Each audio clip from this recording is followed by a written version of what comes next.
Ito, topic po natin ngayon ay be diligent to grow. Sa Tagalog po, buong pagsisikap na lumago. Ito po nagiging problema po ng mga tao ngayon. Lalo-lalo ng mga Kristiyano. Wala pong pagsisikap na lumago ang bawat isa. Kaya po may nanghihina, mayroong naman nalalagdag, mayroon pong para mga walang puso sa paglilingkod sa Panginoon. Ano po, may puso pero maliit, mahina.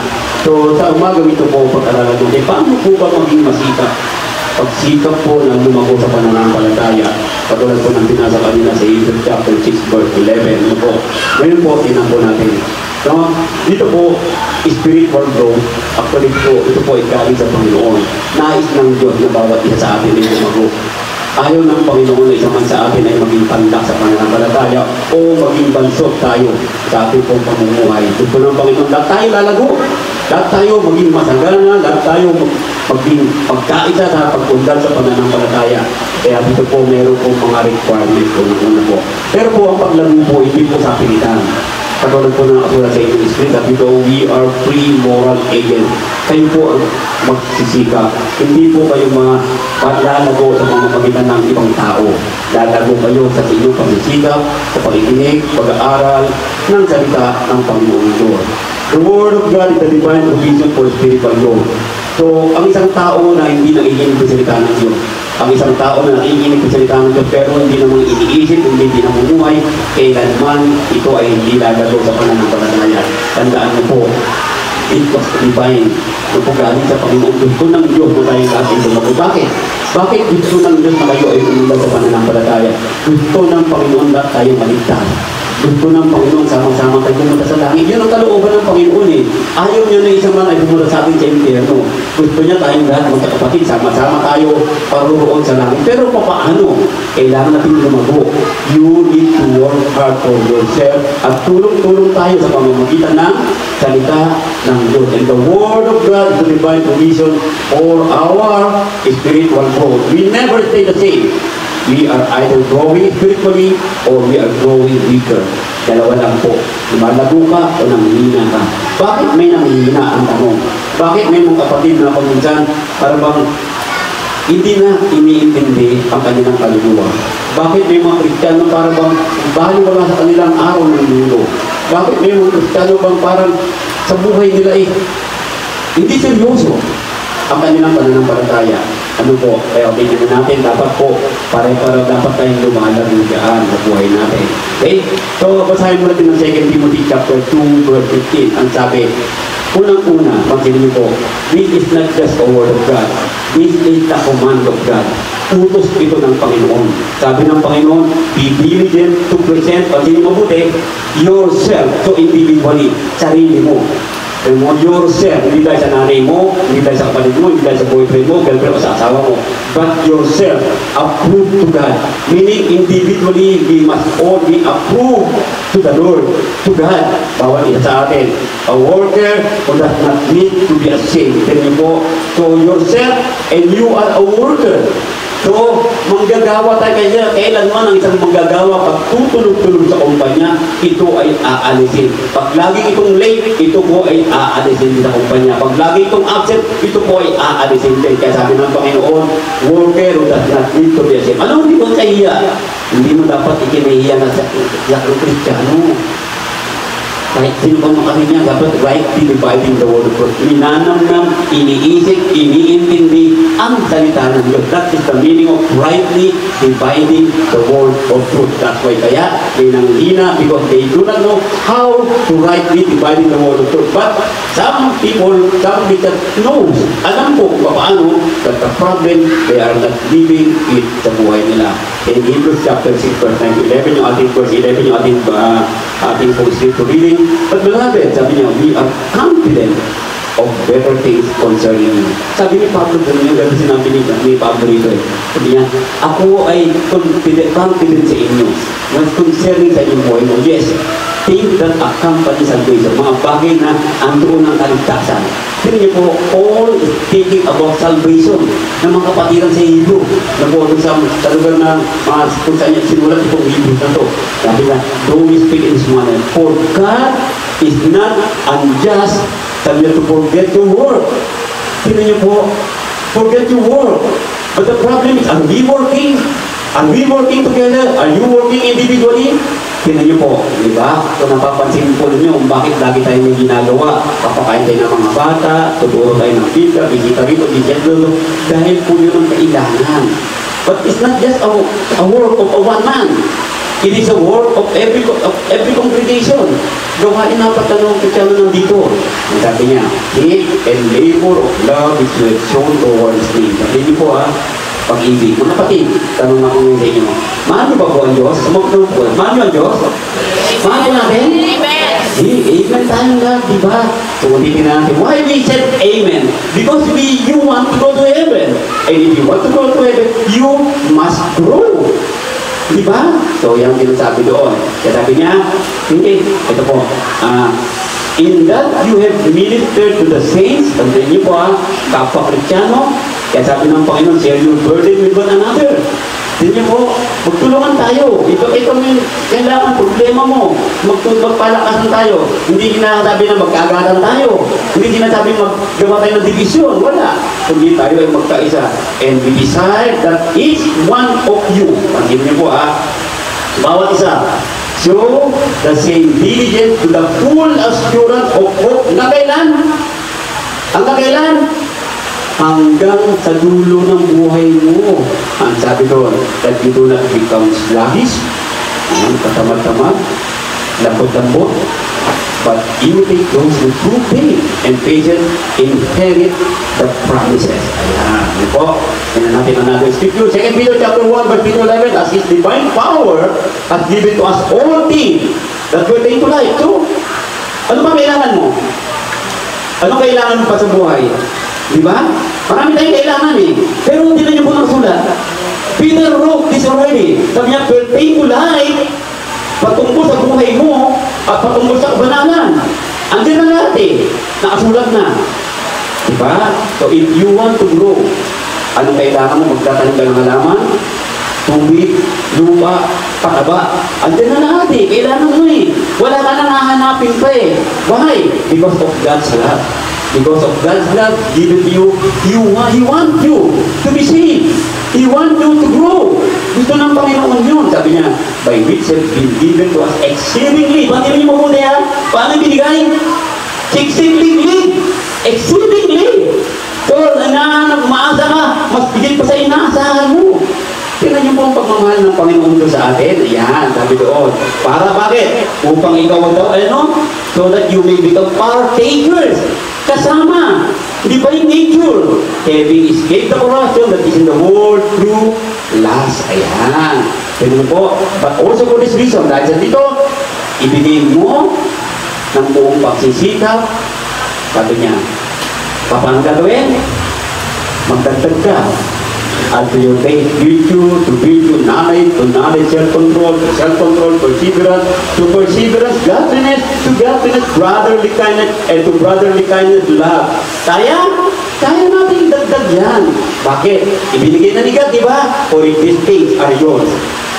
If these things are yours, kung mga bagay na ito ay nasa iyo, ayan, and about, at nananatili sa buhay mo, you will be neither barren, hindi ka magiging walang bunga o baog, o hindi ka magiging walang alam sa salita ng Diyos.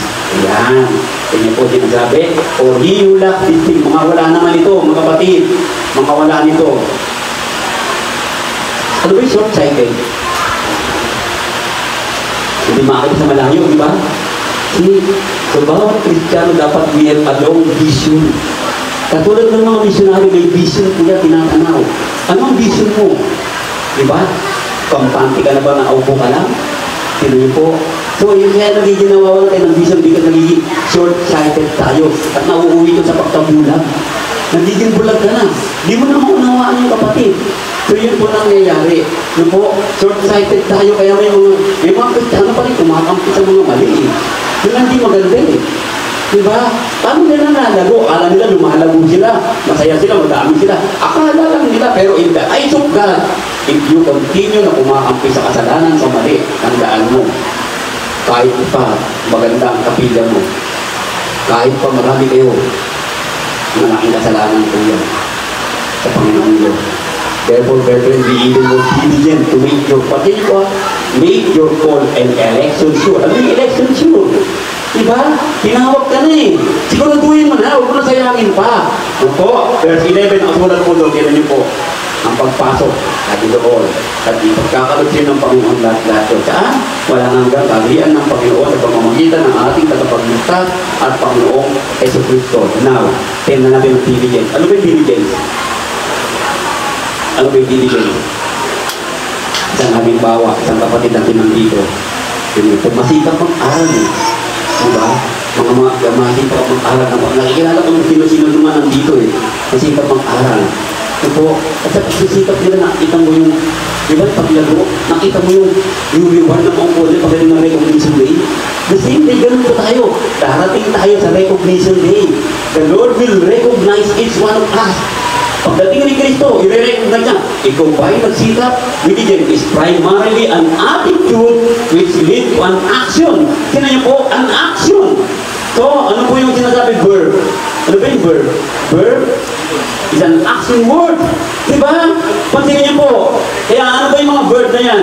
Walk is a verb. Run is a verb. Cultivate is a verb. So many words in verb na tinatawag natin. Pero ngayon, tingnan po.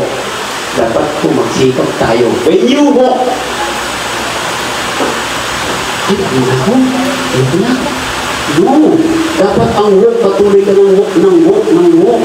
Tingnan niyo po, yung binabanggit eh, diligent means to do something.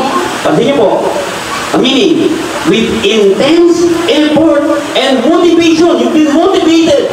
I want to work hard. I want to walk where Jesus walked. Doon sa langit, yung titigil. Yun ang motivation mo eh. Because why? You want to go to heaven. Kapatid, sana po intindihin natin ang sinasabi ngayon. Mga kapatid, intindihin natin po ang Word of God. Pagkat niyo po ang meaning ng diligence niya, ng pagsisikap o pagsisikap na tinatawag natin. Hindi po, di ba? Paano mo naging girlfriend siya yan o? Di ba nagsikap ka? Halimbawa, ang girlfriend mo nililigaw mo sa Cavite. Ang layo, pupunta mo, di ba? Bumutok ka pa, layo. Ano na gawin mo? Diligent pagsisikap yun eh. Eh kung natatakilap, layo naman, hindi. Diba pupuntahan mo pa din? Tingnan niyo po. Diba? Sawa ko nga San Carlos eh. Pero hindi pinunta ko San Carlos. Layo eh. O pinuntahan ko dito sa may Quezon City kung saan ka nag-board. Ayan. Tingnan niyo po. Magsikap sa magsikap. Ayan. Okay, ulit tayo dito. So necessary prerequisite. Kailangan po. Ito ang kailangan mo ngayon. Kapatid, you have to recognize the need. Anong kailangan mo? Anong kailangan mo ngayon? Tingnan niyo po. Anong kailangan niyo? May kailangan kayo? Dani, gusto kong 2 kilong bigas. Sige, punta ka dito. Diba? Punta ka dito sa iglesia. Diba? Ngayon, tinawag ka ngayon. Mag-worship ka. Wala po, naglalaba ako eh. Busy po ako, walang panahon. Asa na ngayon pagsisikap? Nagsikap ka saan? Sa material na bagay. Hindi niyo po? See, ang laki ng kakaiba, no? Diba? Na binabanggit. Ma-recognize mo naman ang kailangan mo. Sabi niya, ano ba sinabi sa Romans chapter 1, verse 18? Yan, basahin natin po. So, Romans chapter 1, 18 na sa Tagalog. Kaya mo nag-combine ko natin dito. Okay? Romans chapter 1, 2 verse 18 lang po. Tingnan niyo po maganda. Paano po para maunawaan natin lahat ng mga kapatida? Tingnan natin. Sabi ko nga po sa inyo, sa umaga dito po ay gagawa tayo ng paraan na tayo ay lumago sa pananampalataya. Ayan.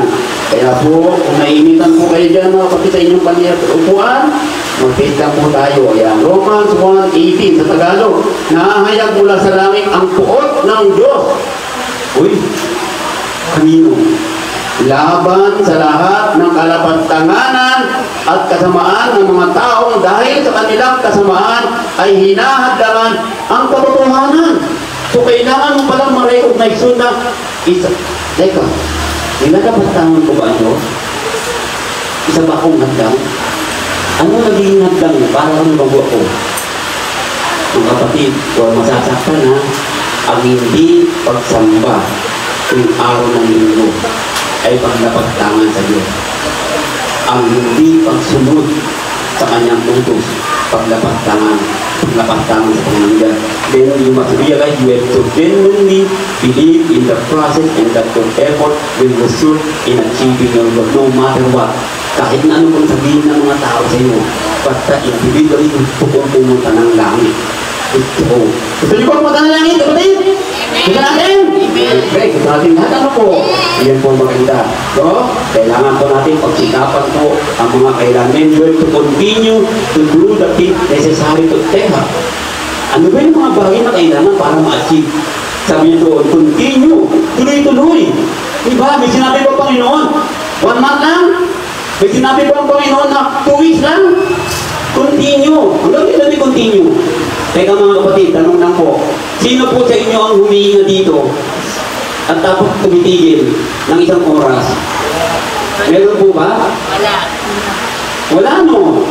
Bakit po kung tumigil ako ng 1 oras? Ano mangyayari? Hindi doon. Patay na pala. See? Ang Panginoon ba tumigil ng pagmamahal sa atin? Never!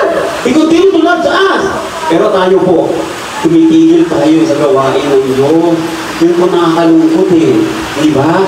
Diba po kailangan natin magtulungan tayo mga kapatid. No? Magsigap tayo na lumago at mula dapat itakwil mo ang mga katang masasama at walang kabuluhan. Ito po, katang masasama at walang kabuluhan. Ano ba yung katang masama? Yung nag-iisip ka na masama sa kapwa mo. Diba? Sabi po, at magsanay ka sa kabanalan. Yun.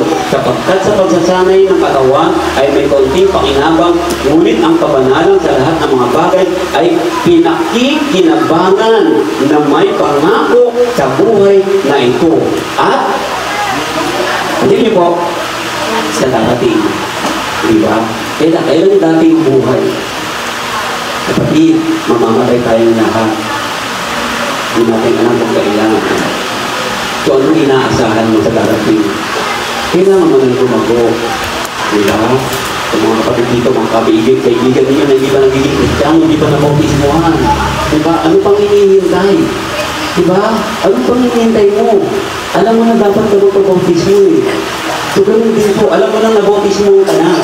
Ano pang hinihintay mo? Bakit di ka lumalago? Diba? Kailangan ba bang lagi kang pupugin? Kung magagawa ka ng iglesia, sabihin ba, kailangan ba sabihin, kung isip ba naman ang gagawin sa iglesia? Hindi ba? Hindi na eh. Diba? Kung ikaw ba kapatidan sa loob ng iglesia, maghihintay ka na lang ba? So, mag-create tayo something that we can motivate ourselves and the principle. He was as black hand become full. With proverb, mga tamat. Diba? Kaya ba mahirap? But the hand of the diligent is hindi po masikap. Mga bata nag-aaral, magsikap kayong mag-aral. Handaan nyo. Huwag kang makontento sa polo. Pangarapin mo maging highest polo. Kaya mo yan. Kakayahan mo yan. Basta masikap ka mag-aral. Handaan nyo po. Diba? Sabi mo, si Brother Danny, muntik na mabugbog eh. Nung high school ako eh. Kaya sinabi ko kasi walang taong bobo. Kung masikap ka lang. Kaya may naaral eh. Isip yata niya wala siyang alam. Manda sa akin paglabas ha. Takot ako. Abangan ako eh. Bumubuhin ako eh. Buti na lang doon yung kuya ko. Sabi ko, yung kuya ko siga-siga eh. Alam, nilapitan ka agad. Ay, kapatid mo bubo yan. Hindi na doon namin gagawin. Sabi yung kuya ko, pasakin ako yung lahat. Ano, sira ko yung kuya ko eh. Ang ahal ko. Sabi niyo po. Yan. Pero, kailangan natin makikita ko lahat. Ginatawag natin. Yan po, ang Brother Danny, from section 5, first year, hanggang sa 4, sabi ko, gusto ko mag-section ng pag-graduate ko. Doon, inabot ko po yun. Yan niyo po, sikap lang talaga. Yan po, wala kami baon, lakad. Pero mga batang yun, magre-reklamo, di ba? Pantalon ko butas. Tinatagpian namin ng bilog. Tingnan niyo po, yung pantalon namin ng araw. Okay? So, obserbahan ninyo. Sikap lang po mga kapatid. The hand of the diligent will rule, but the lazy man will be put to forced labor. Kaya sino ba yung mga tamad ngayon? Maraming bata tamad ngayon. Tandaan niyo po. Diba? Ay, kunin mo ngayon anak. Wait. Bili ka na naman natin. Bili ka naman natin. Mainit. Pambira, si tatay pala labas. Si nanay pala labas. Pinili po lang ang damadan mo. Diba? See? So, bigyan na natin yan. Sa iglesia, ganun din po. Maraming tutulog-tulog. Sabi lang, ang kaluluwang tamad, po, the lazy man desires and has nothing, wala. But the soul of the diligent shall be made rich. Yayaman ako, uunlad ako. Opo, uunlad saan? Yayaman saan? Sa pananampalataya mo. Yayaman ka sa Panginoon Diyos. Di ba? In all labor, sa lahat ng gawain mo, sa trabaho mo, meron pa inabang. There is profit. But idle chatter, uy, mga marites, umaga pa lang, dakdakan dito, dakdakan doon, tapos ang ulam nila, dinakdakan. Kita niyo po, paborito yan ng mga Ilocano, dinakdakan. Dakdakan din ng dakdakan, kaya wala, profit sila. Okay? So the plans of the diligent, yan, is surely to plenty. Gusto ko maging abogado. Kaya ng pangarap ni kapatid. Chika, gusto ko maging doktora. Kaya ng pangarap ng mga kapatid. Gusto ko maging nurse, makapunta sa Amerika. Paano magagawa yan? Kung hindi kayo magsisikap. Sige, kapatid, di ba? Tandaan niyo po. Ang sabi ko nga, di ba, nung nakaramalat yung mga nanay-tatay nyo nandun sa Banubat. Gusto ng nanay-tatay nyo, umundad kayo, umalis kayo sa Banubat, at dali nyo sila palabas. Dahil gusto ng nanay nyo, makaramdam naman yung ginawa ang tatay ninyo. Ganun din ang Panginoon Diyos. Gusto ng Panginoon lumabas ka sa kasalanan. Gusto ng Panginoon makaramdam ka ng kaginawaan sa piling niya. So kaya tayo nagkakaproblema, yung mga tamad tayo. Yun po, nangyayari. Kaya sabi niya, huwag kayong padaya. Huwag kang papadaya. Ang Diyos ay hindi napabibiro. Kapag ang lahat ng iasik ng tao ay siya namang aanin niya. Kapag ang nag-aahik sa kanyang sariling laman ay sa laman mag-aani ng kasiraan. Datapwat ang mag-asik sa Espiritu ay sa Espiritu mag-aani ng buhay na walang hanggan. At huwag tayong mga pagod. Sabi niya, paggawa ng mabuti sapagkat sa kapanahunan ay magsisipag-ani tayo.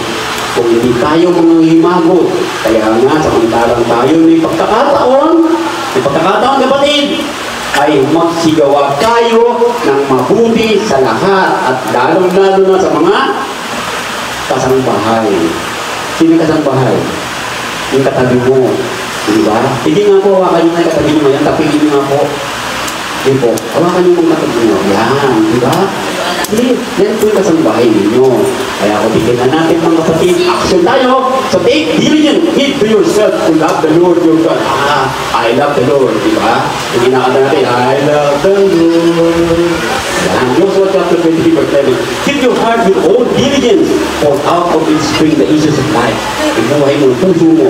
Yung sinasabi itong keep your heart, yung pagkatao mo, hindi lang basta literal yung pagkatao mo, ang puso mo, yan sinasabi ng Panginoon. Keep our focus on Christ and the Lord, trusting Him. Magtiwala ka sa Panginoon Diyos. Sinabi ng Panginoon, punta ko dyan! Kung lumapit ka sa Panginoon nang walang alinlangan, makita mo malakas na hangin, malakas na alon, lulubog ka. Bakit? Natakot ka eh.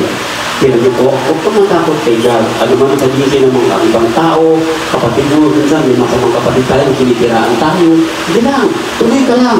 Lumakad ka, patuloy pa palapit kay Kristo. Tandaan niyo po, tinatawag ka ng Panginoon sa lagi. Araw-araw, come unto me, all of you are heavy laden. Purpose, but true Christians do not just happen. They are made. Hindi po, basta-basta. Nabaptize pa, magkita na nun. Kailangan pong gumapang, galang bilang sanggol, bibebe ka ng bibebe ng gata, hanggang sa gabay-gabay ka, hanggang sa makalakad ka, ika-ika, hanggang sa dumilig yung lakad mo, hanggang sa lumaki ka ng lumaki. Yan po ang kailangan natin. Buhay commitment can be double-minded. Ayun. Hindi po pwedeng dalawang isip dito ha. Dapat po sa lang isip mo ay Kristo. Hindi alanganin ka. Ito, nag-base ka na. Ito, makulimlim ah. Ay, huwag nga nga padalang ako. Hindi ka na mag-borsig. Diba? Dapat pag inisip mo, mag-borsig ako bukas. Kung ano mang panahon, kung magdiman ko, pupunta ako. Diba, huwag lang mag-unloy. Tingnan po. Okay? Ayan. Okay? Continual pursuit. Ayun, patuloy ka. No shortcut. Walang shortcut dito eh. Hindi pwedeng pagtanong mo, nandun ka na sa langit eh. Hindi ba pwede? Ano po? Di ba? Nalaman niyo yung bago taon, malilit tayo. Kami mga taong 1970 sa mga bata. Tumalong ka, mga ililiit. Hindi ka naman matatangkad eh. Pagtalo mo, tumungkad ka agad. Di po ha. Di ba? So, kailangan po yun. So, take time. It takes time. Lagi niya sabi, it takes time. Hinay-hinay lang. Unti-unti lang yan. Kapatid, great effort and patience. Pansinin niyo po mga bahay niyo sa lugar na yan. Iba nung mga simula lang maliit ang bahay niyo. Pero unti-unti, lumalaki. Sa face ko man, nagulat ako eh. Para ako sa Makati ah. Ang tataas ng mga bahay, nasa 4th floor na. Pero yung unti-unti sa nagkalang ng araw, puro mabababa na. Unti-unti. So, dapat ganun din tayo mga Kristiyano. Unti-unti, nagiging high-rise building tayo. Pinakamataas na building pa sa buong mundo. Ano po, mas mataas pa tayo sa building ng Malaysia. Yan. Continue pursuit. Ano ba sinabi dito? No, God has given us what we need to grow into fruitful Christian. Binasa natin kanina. Great effort is required on our part in order to fruitful Christian. Reward, security, and entrance into God's everlasting life. Pagyan niyo po, siguritan ko na yan. If we fail to grow, that's the point. If we fail to grow, we will fall. Be in danger of being eternally lost. Pinunin po. So, dapat sinusuhin natin. Sinusuhin mo ang mga pangaral at bilin ng Panginoon. Ayaw ni God na pumunta ka ng impyerno kailanman. Ayaw ni God. Bakit ayaw ni God na pumunta ka ng impyerno? Kasi mahal ka niya. Saka naiinitan ka na dito. Gusto ko ba nandun? Naiinitan ka ng todo? Di na, di ba? Ganyan po. Di ba? Ako, ayaw ako nandun papunta sa impyerno. Kahit na pagkakawit ng biti ko dito sa harapan. Ganyan po. Gusto nandun, punta ko sa langit. Diba? Lahat tayo eh. Diba ako lang ba? Hindi lang. Kayo, lahat tayo nandito. Ito ng Panginoon yan. Faith is the foundation. Lahat tayo faith. Faith is the motivation. Faith is to grow. Then, pagigyan na natin lahat. Faith. Number 1. Pero meron kailangan idagdag. Okay? Faith natin yan ha. Okay. Hindi ko na binabasa mga scripture.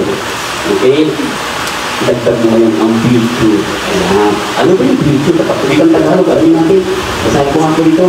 2 Peter po. Ayan. Basahin natin 2 Peter chapter 1, verse 3. Sinagad natin kung mangilang kapangyarihan ng Diyos ang lahat ng bagay na magtuturo sa atin upang tayo mamuhay ng makayos.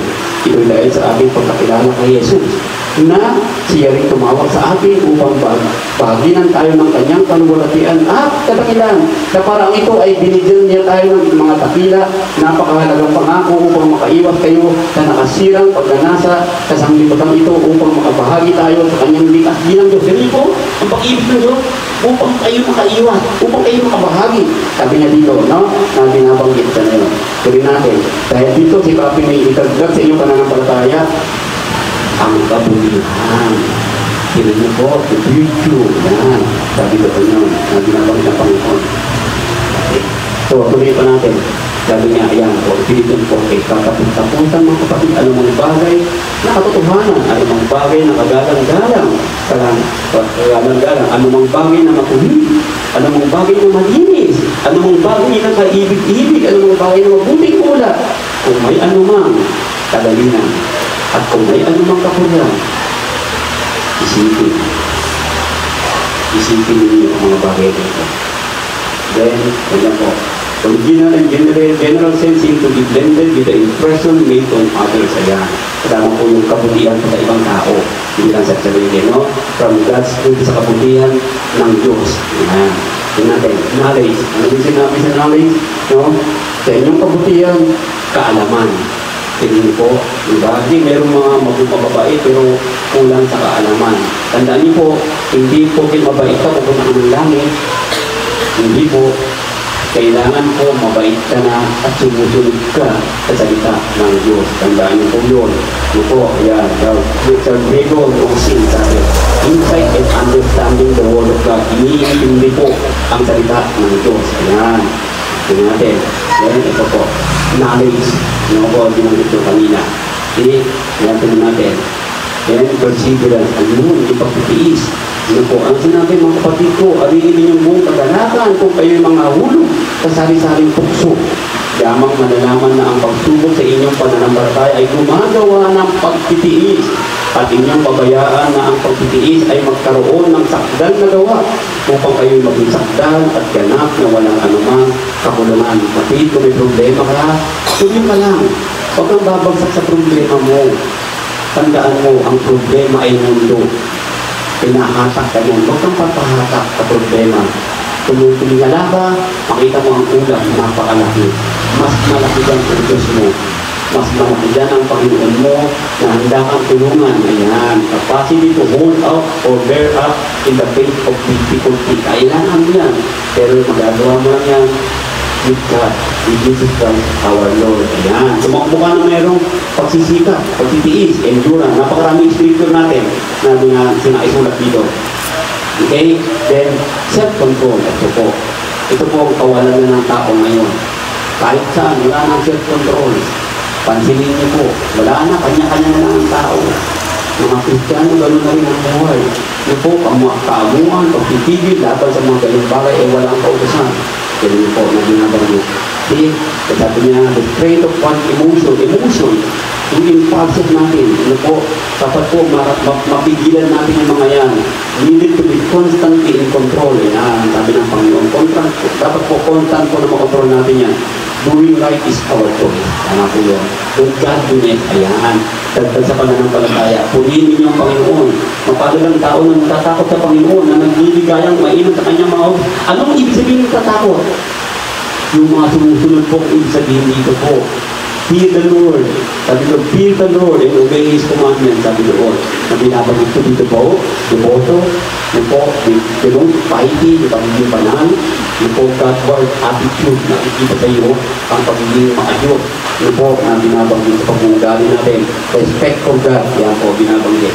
No? Our society is becoming more godless and immoral. Naniniwala po ba kayo doon? Ang society natin, wala na. Godless na po talaga. Immoral na po talaga. Diba? Kung mapapansin ninyo. See? Sabi doon, grabe ang kindness. Ayan. Bakit? Mahal niyo po ako? Amen. Diba? Mahal niyo katabi mo? Amen. Sabihin mo nga po, kapatid, mahal kita. I love you. Ayun. Sarap, diba? Tignan niyo po. Sarap, diba? So, yun po kailangan natin. Pero, teka, sapat ba mo salita lang? Diba? Dapat po nandoon. Meron tayong aksyon. Yan. Loving and being kind to other Christians. Why? We are family. Yun. Family. Ako na ang tatay ninyo eh. Sa pananampalataya. Ano po? Dahil karamihan sa inyo, ako na po nagbaptay, nagturo. Yan. We should find ways to show this love. Yan po. Na ginabangit natin. Okay? So, hanap po lang daan. Then, uy, ang paborito ng mga binata ngayon at mga dalaga. Love, love, love. Yan. Pero, walang love kay God, ano? Tignan niyo po. Kung ano-ano ang pinopost sa Facebook ngayon. Nag-post ka ba ng Bible verse? Nag-share ka ba ng Bible study? Teka, mahalaga ba yun? Opo, mahalaga po yun. That's way of evangelism. Mag-share ka ng Word of God. Huwag mo na i-post mo ng ano? Diba? Unahin mo na muna post ng Bible verse. Yung mga Bible verse na ito, daily Bible verse natin, sa pag-Wednesday, i-post mo sa timeline mo. Then maglagay ka at highlight, o kaya at followers, o kaya at mo.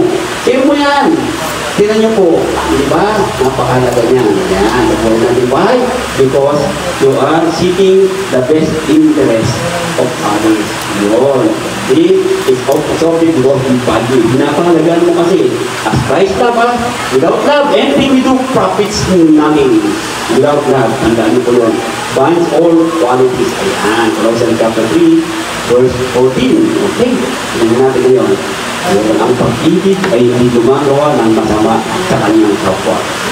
Ang pag-ibig na ay siyang katuparan ng kautosan. Hindi po, di ba? Kaya sabi ko sa inyo, mahal ko kayong lahat, magmahalan tayo sa buhay natin ito. Okay? Ngayon po. And love for God, love for neighbor, love for enemies, love for wife, husband, and children. Hindi po. Di ba masarap kasama yung asawa mo nandito? Iwawasin kayo. Masarap po ba kasama asawa? Diba? Hindi niyo po. Mas masarap kung asawa mo Kristiyano na rin. At sama-sama ilalong umuunlad. Diba? O yung magiging asawa mo pa lang. Diba? Masarap, no? Diba? Parang saya-saya mo pag nag-uusip ang kasama mo sila. Pagkitingan niyo po. Kaya mga nangyayari mo lang gusto mag-asawa dyan. Natin. Okay. Sunod natin. Ayun. Are you all busy or diligent? Ito po. Yan. Masaya natin. Yan. Yan po. Diba? Yan, giving all diligence at faith mo yung virtue, knowledge, self-control, endurance, justice, brotherly kindness, then love. Ito, sabi niya, love. Ayun po yung isa. Okay? So, dinunin po na ginagawa no? Second Peter, chapter 1, verse 5, at the point po yung sabi ko po. Ayan. Spiritual growth is a divine requirement for every believer. Ayan. And lastly po, the Word of God is a divine provision for spiritual growth. We never stay the same. We are either growing spiritually or we are growing weaker. Tayo po manalangin mga kapitid.